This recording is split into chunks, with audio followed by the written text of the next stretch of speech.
Bonjour les élèves. Alors cette capsule traite des défis sociaux que rencontre John A. Macdonald dans les débuts du Canada. Un premier défi social implique les droits et libertés des minorités, puis cette fois-ci on parle du groupe minoritaire des Métis. Les Métis auront un leader qui s'appelle Louis Riel et évidemment John A. Macdonald est impliqué dans l'affaire aussi. La situation problématique commence avec l'expansion vers l'ouest, parce que John A. Macdonald, avec son gouvernement fédéral, fait l'achat des terres de l'ouest de la Compagnie de la baie d'Hudson.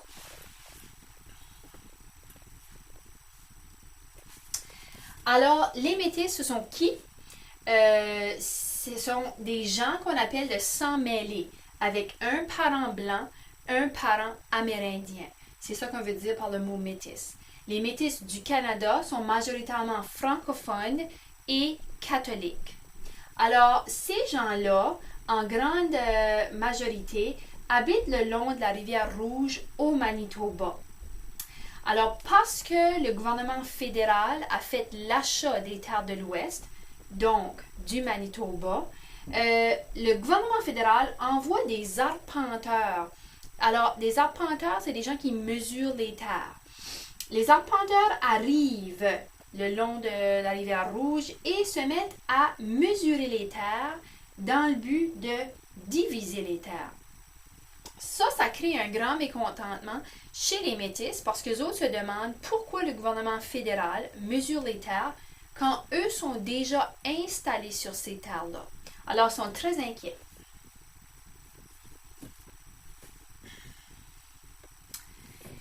Les Métis se mettent ensemble et vont chercher un monsieur nommé Louis Riel qui deviendra leur leader. Louis Riel, c'est un Métis. Alors lui s'organise et repousse le gouvernement fédéral. Donc fait partir les arpenteurs et toute trace du gouvernement fédéral autour de la rivière Rouge. Ils se mettent à exiger des droits pour les Métis, entre autres les droits de propriété, des droits au niveau linguistique, c'est-à-dire le droit à l'instruction dans sa langue maternelle, donc d'avoir une éducation en français, et aussi des droits par rapport à la religion. Louis Riel aussi crée ce qu'on appelle un gouvernement provisoire. C'est comme un gouvernement temporaire, et lui, il est le leader de ce gouvernement-là. Son gouvernement provisoire agit contre les gens qui manifestent.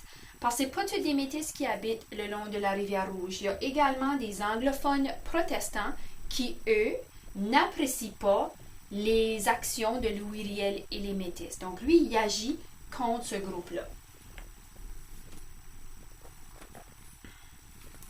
Pour tenter de calmer les esprits, John A. Macdonald accepte les demandes des Métis parce que éventuellement ça ne restera pas juste des négociations, il va y avoir des batailles, il va y avoir des conflits armés. Et John A. Macdonald, comme premier ministre du Canada, cherche à calmer la situation. Donc, il accepte les demandes des Métis, mais il cherche à punir Louis Riel parce que le gouvernement provisoire de Louis Riel, c'était comme un gouvernement illégal. Donc, lui cherche à punir Riel et punir Riel pour les actions qu'il a prises contre les anglophones protestants au Manitoba. Aussi, par le même fait, dans les actions de John A. Macdonald, il crée le Manitoba, ce qui rend le gouvernement fédéral très heureux. Ça rajoute une autre province. Et puis, le contrôle des terres revient au gouvernement fédéral. À la fin de cette histoire, le gouvernement fédéral ne tient pas ses promesses envers les Métis. Louis Riel doit s'enfuir aux États-Unis. Les Métis, très malheureux parce qu'on n'a pas respecté leurs droits, migrent vers l'ouest, donc vers le Saskatchewan. Pourquoi?